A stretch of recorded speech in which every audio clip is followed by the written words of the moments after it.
Welcome to Beti with Murali.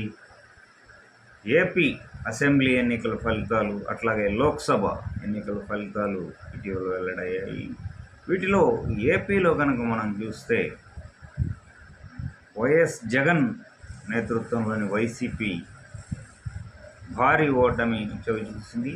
అట్లాగే కూటమికి grand success అనేది మనం చూసాము. అయితే మనం వైసీపీ పరాజయం ఊహించిందే అయినా ఇంతటి స్థాయిలో ఈ రేంజ్లో కేవలం 10-11 స్థానాలకి పడిపోవడం అనేది మాత్రం కొంత ఆశ్చర్యకరమైన ఫలితంగా చెప్పుకోవచ్చు. అయితే వైసీపీ ఓటమి అనేది మనం ఎనాలిసిస్ కనుక చేస్తే ఇది జగన్ ఎన్నికైన కొద్ది వారాలకే ఓటమి ఖరారైందా అనే విషయానికి సంకేతంగా ప్రజా దర్బార్ని ధ్వంసం చేయడం అనే దాంతోనే నాంది పలికిందని మనం అంచనా వేయచ్చు. ప్రజా దర్బార్ని ధ్వంసం చేయడాన్ని ఒక డిస్ట్రక్షన్గా, విధ్వంస పాలనకు నాందిగా అప్పుడు ప్రజలు సిగ్నల్గా భావించారు. అదే సమయంలో జగన్ది డిస్ట్రక్షన్ అయితే బాబుది కన్స్ట్రక్షన్ అని చెప్పేసి కూడా టీడీపీ అనుకూల మీడియా విజయవంతంగా ఫోకస్ చేయగలిగింది.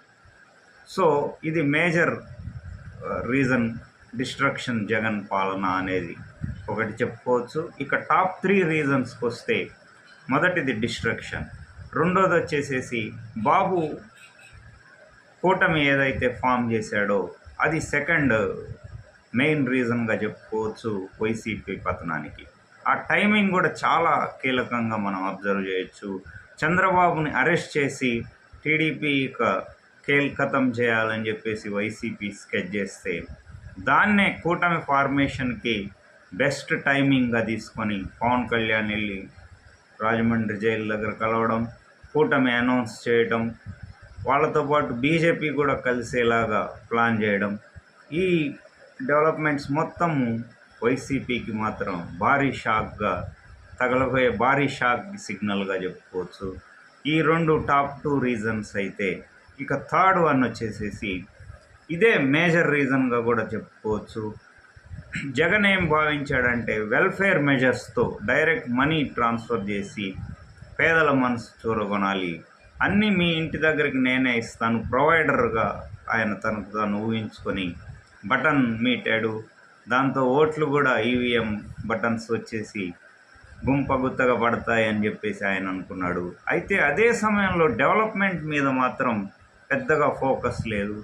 ఆ డెవలప్మెంట్ చేసింది కూడా ఆయన చెప్పుకోవడంలో కూడా కొంత విఫలమయ్యాడని వైసీపీ శ్రేణులు ఏదైతే చెప్తుందో అది టీడీపీకి కొంత మీడియా అనుకూలత ఉండడం కూడా జగన్కి కొంత ఎక్స్పోజ్ కావడానికి పాజిటివ్గా అదొక మైనస్ పాయింట్గా మారింది.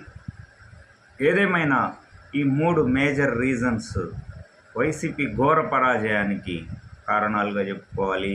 మొదటిది డిస్ట్రక్షన్, విధ్వంస పాలన ఒకటి, 2 కూటమి ఫార్మేషన్, థర్డ్ మేజర్ రీజన్ వచ్చేసి ల్యాక్ ఆఫ్ డెవలప్మెంట్.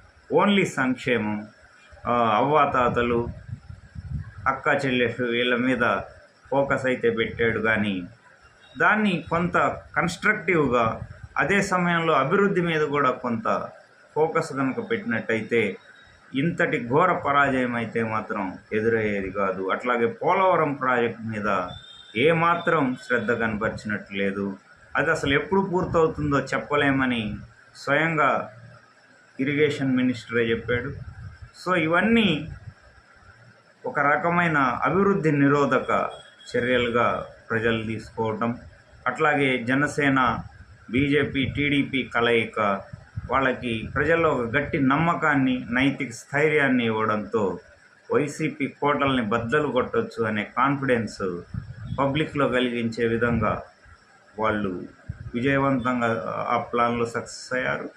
అట్లాగే వైసీపీ డెవలప్మెంట్ ఫోకస్ అనేది చాలా తక్కువగా ఉండటం, ఓన్లీ వెల్ఫేరిజం, సంక్షేమ చర్యలతోనే మనం బయటపడతాము, ప్రజల ఆదరణ చూరగొంటామని చెప్పి వాళ్ళు ఒక వన్ వే ధోరణిలో వెళ్ళడం వల్ల భంగపాటు అనేది ఎదురైందని చెప్పుకోవచ్చు.